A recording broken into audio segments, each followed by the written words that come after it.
Hello, everyone, and welcome back to another episode of Bengal Buzz.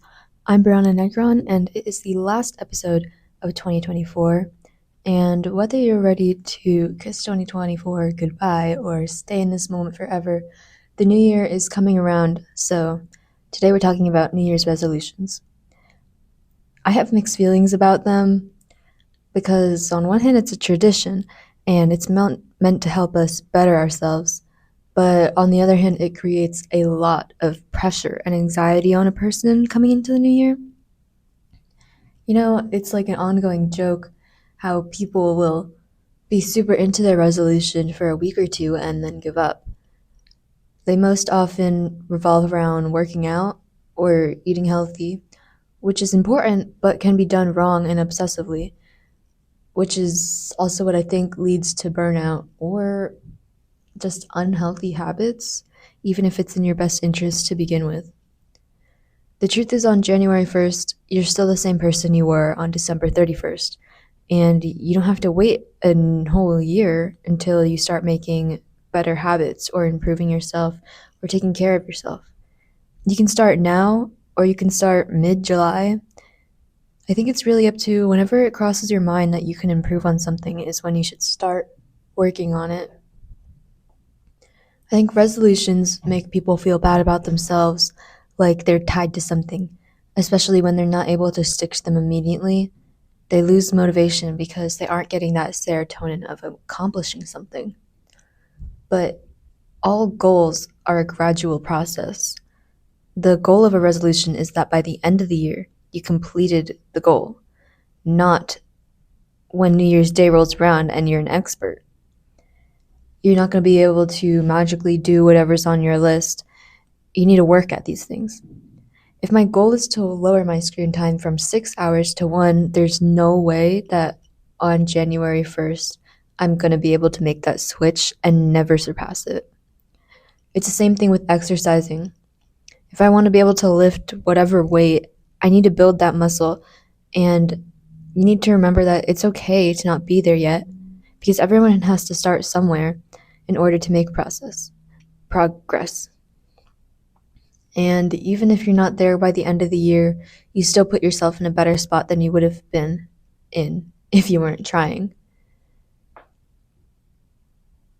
Habits take about 2 to 3 months to form and become automatic, so it'll get easier along the way. But it's about building that strength, maybe not physically, but also mentally, to get yourself in that headspace. So let's talk about some resolutions that I think everyone can benefit from and how to go about them in a healthy way. First, I'm going to say hydrating, which sounds super like, yeah, everyone knows that. But if everyone knows that, why doesn't everyone do that? And I kind of believe that this year, that's kind of been our thing with the water bottles and everything. But also, like, why not talk about it? Because there's no downsides to being hydrated. In fact, there's endless pros. You're going to have more energy. It clears up your mind. You're thinking better, helps your digestion, flushes out toxins. Your skin might clear up. And, also water is like necessary to live. So that's kind of important too. But nothing can go wrong when you're drinking water and you're feeling better. It helps you out. It is the universal solute, says my science teacher. And that has nothing to do with what we're talking about. But nothing can go wrong when you're drinking water unless you're drinking like a liter of water per hour. I did my research on this topic because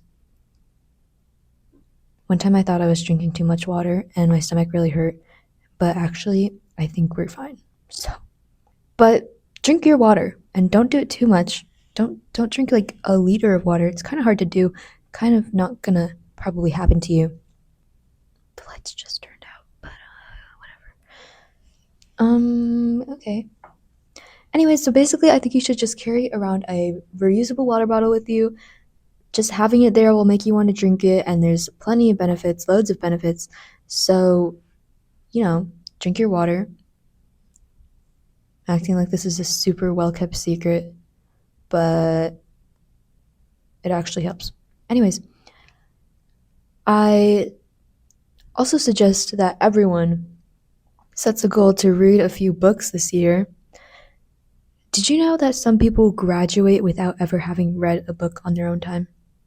So it's not like it doesn't determine whether you're smart or not. I just think that no matter what you read, there's something to learn from it. I think people who don't like to read haven't found out that books can be more about war and history of politics, but also about failure, identity, faith, longing, tragedy, and not all books have the same plain ending. It's just a matter of finding what you like, not the same idea of that one romance book that your mom bought you at the Scholastic Book Fair in 5th grade, because there's more to it than that. I cannot tell you enough that there is something out there for everyone. Millions and millions and millions of books written by millions and millions and millions of different kinds of people from different time zones. From different ages, from different decades, from different places and times, and it's like a physical way that you can time travel and you can be in anyone's shoes and learn about anything you want. There's always something to learn from a book. I don't care if it's the most high school romance book you've ever picked up. There's something to learn from it, and maybe it's learning what you actually like, what you actually take as a good book, or also just the vocabulary. You can learn something from everything, and there's always a meaning and whatever. I think it's a good idea. Try it out. Set yourself a reasonable goal, maybe like a book a month, or maybe that's too much, maybe 6 books a year. Pick something up and try it out and do your research so you know what you like. And, reading is like, what bad comes from it? You can say that, maybe someone's reading a book about a bad thing, but that doesn't mean that they're a bad person. Maybe they're just educating themselves on what others think of, and they're growing their own opinions. So that's what I mean by it doesn't matter what you're reading. Your own opinions are still evolving based off of it. It doesn't mean that you're conforming to whatever the author is saying, but you might be strengthening your own opinions because of what they're saying, because you want to defy whatever they're saying. So you're not being brainwashed, and